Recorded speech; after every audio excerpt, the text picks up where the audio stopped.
Today's lesson is 2.7 absolute values, and we'll be looking at the graphs of our absolute value function. If you recall, we talked about two of our parent functions, our constant function and our linear function, and the focus of today will be the absolute value function. So we'll start by identifying the domain and range. So if we look at the domain, think all the way to the left and all the way to the right. You can see that this graph continues in both directions. So the domain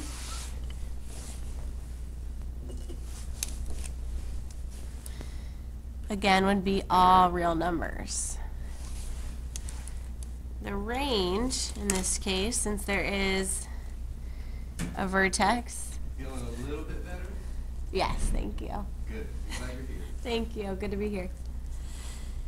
The range is from this vertex, and it goes continuously upwards, so that means the y value. The minimum would be 0, so everything is greater than or equal to 0. And now on your notes.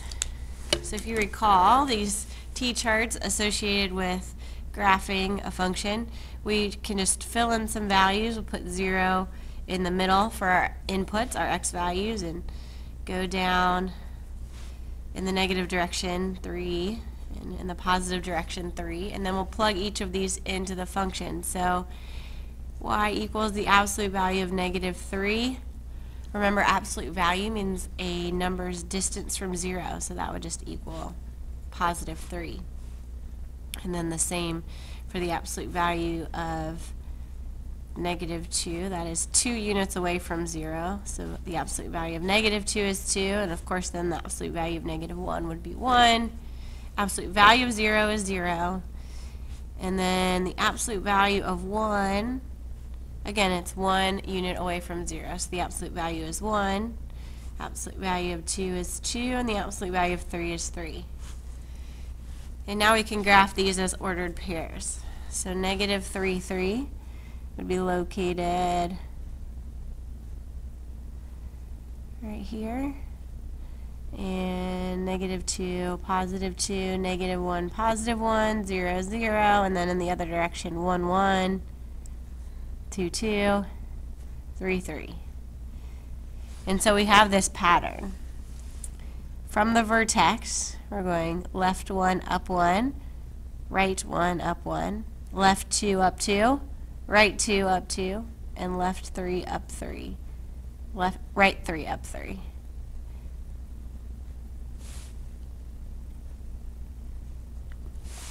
So essentially what we have is our linear function, where everything to the left of the origin is just reflected over the x-axis because of that absolute value. We can't have negatives. So this graph is nicknamed the V-graph for obvious reasons. The corner of the graph is called the vertex. And is this relation a function? It passes the vertical line test, or for each x value, there's exactly one y value. So yes. And we'll just say it passes the VLT, the vertical line test. Now let's graph this function, y equals absolute value of x plus 2. So this time, let's see, we'll plug in, we'll put 0 here in the middle again, and go in the negative direction 3 and the positive direction 3, and plug those in. So it will be absolute value of -3 plus 2, so that'll be a +3 plus 2, which is 5. Absolute value of -2 plus 2, so that's a +2 plus 2, that's 4. And then absolute value of -1 will be +1 plus 2, that's 3. 0, absolute value of 0 is 0 plus 2 is 2. Absolute value of 1 plus 2 is 3. Absolute value of 2 is 2 plus 2 is 4. And absolute value of 3 is 3. Plus 2 is 5.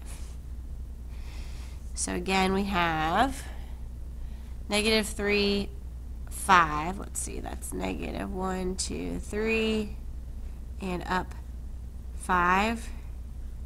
Negative 2, 4, negative 1, 3. Let's see here. I bumped those down. Sorry about that. And then at 0, we have 2. And then it starts to go back up. 1, 3, 2, 4, and 3, 5. So we have that pattern once again. That's not great. I should get a ruler. Sorry about that. We have this pattern from the vertex of left 1, up 1, right 1, up 1. Left 2, up 2, right 2, up 2. Left 3, up 3, right 3, up 3. So what happened from this parent function of the absolute value to this adjusted absolute value function? Well, it shifted. Everything just shifted up 2.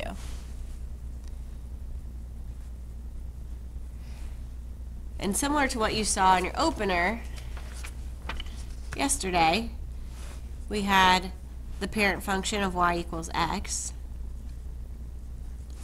and then we had y equals x plus 2.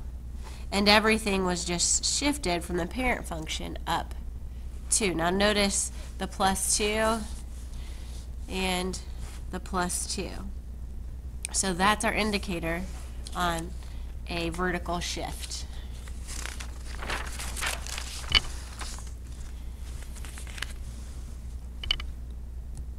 In general, when a number is added or subtracted outside of the grouping symbol, it moves the graph up if it is being added and down if it is being subtracted.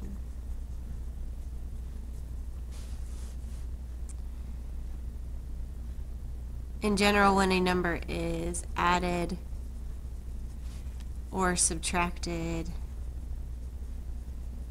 inside the grouping symbol, which we'll see here in the next example, it moves the graph left if it is being added, and it moves the graph right if it is being subtracted. So let's look at this next example. Y equals the absolute value of x plus 3. So put this time, so you'll see y in just a minute. We'll put negative 3 here in the middle, and then we'll go in reverse. And then we'll go in the positive direction, and we'll plug those in. Absolute value of negative 6 plus 3. So we do inside the grouping symbol, so that's going to be an absolute value of negative 3, which equals a positive 3. Then we have the absolute value of negative 5 plus 3, which equals the absolute value of negative 2, which will be a positive 2. So you start to see the pattern here. Absolute value of negative 4 plus 3 is the absolute value of negative 1, which is a positive 1. And then when we plug in the negative 3, we get 0. Now you're seeing maybe why I put the negative 3 in the center this time. So negative 2 plus 3 is the absolute value of 1, which is 1. And absolute value of negative 1 plus 3 is 2. So the absolute value of 2 is 2. And then we plug in the 0 and we get 3. So this time, so negative 6, 3. And then negative 5, 2 is our next point. Negative 4, 1. And negative 3, 0. Next we go negative 2, positive 1, so things change direction. and the V shape happens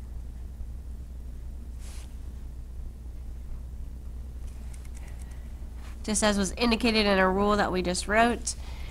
Since we have a +3, it shifts the graph to the left that many units. Now let's flip it. Is there a negative with an oblique line? It reflects the graph. In other words, instead of the line going up, the line goes down.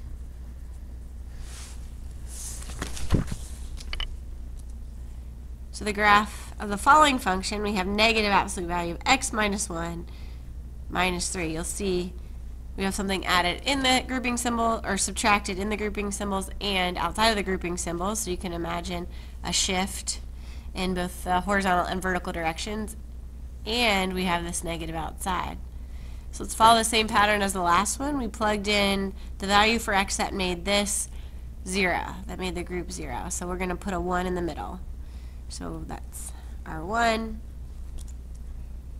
And we'll go down from there. 0, negative 1, negative 2, and 2, 3, 4.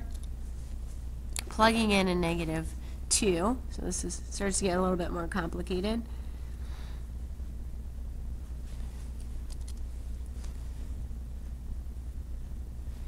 So we have negative 2 minus 1 is negative 3. Then we find the absolute value of negative 3, which is 3. And then we put the negative, attach the negative after we take the absolute value. So it winds up as a negative 3 minus 3, which is negative 6. So negative 2, negative 6. Let's plug in negative 1.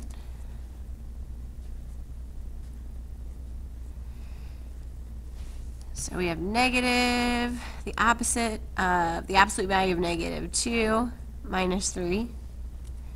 So the absolute value of negative 2 is positive 2, but then we plug in, then we attach that negative sign. So we have negative 2 minus 3, which is negative 5.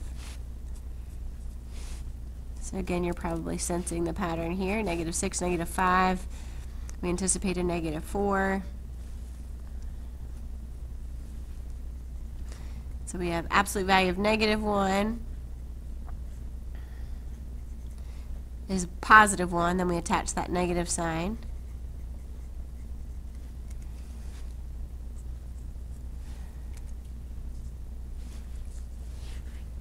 So negative 6, negative 5, negative 4, we put in the 1.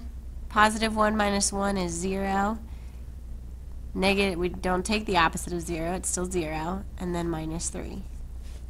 2, plug in 2, so we put negative 2 minus 1 minus 3, and we have 2 minus 1 is 1, attach the negative, minus 3 is negative 4. So you can see that change of direction taking place right here. Again, we strategically chose the 1 because that's what made our grouping symbol 0. Then we plug in the 3 and we can just follow the pattern. And let's start here. Let's see if we start with is 1, negative 3. We know that that is our vertex. That is the point at which the direction changes. So we know it's our vertex. And we'll go 0, negative 4. So 0, negative 4 is right here. And 2, negative 4.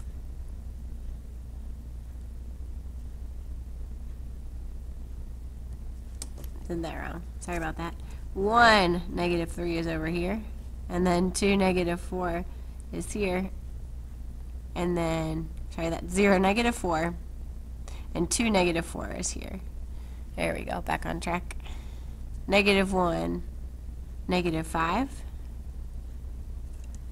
3, negative 5. And negative 2, negative 6. And positive 4, negative 6. So now we, same shape, but now we have it not only shifted to the right 1 and down 3, but we also have that reflected in the negative direction.